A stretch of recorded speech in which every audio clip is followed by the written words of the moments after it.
একটি সুস্থ মানুষের খাবার তালিকায় শস্য, ফল, সবজি, প্রোটিন, মাছ, মাংস, ডিম, ডাল, দুগ্ধজাত খাবার এবং স্বাস্থ্যকর চর্বি থাকা উচিত।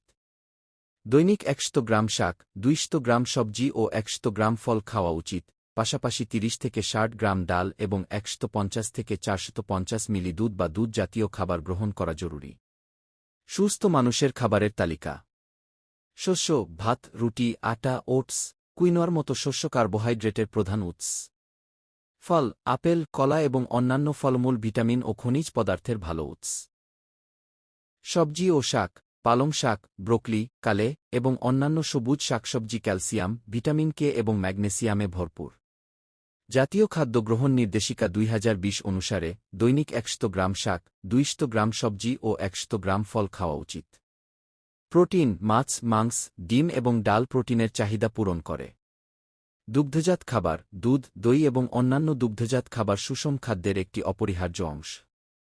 স্বাস্থ্যকর চর্বি, তৈলাক্ত মাছ যেমন স্যামন, সার্ডিন, টুনা এবং বাদাম ও বীজের মতো খাবার স্বাস্থ্যকর চর্বি ও প্রোটিনের ভালো উৎস।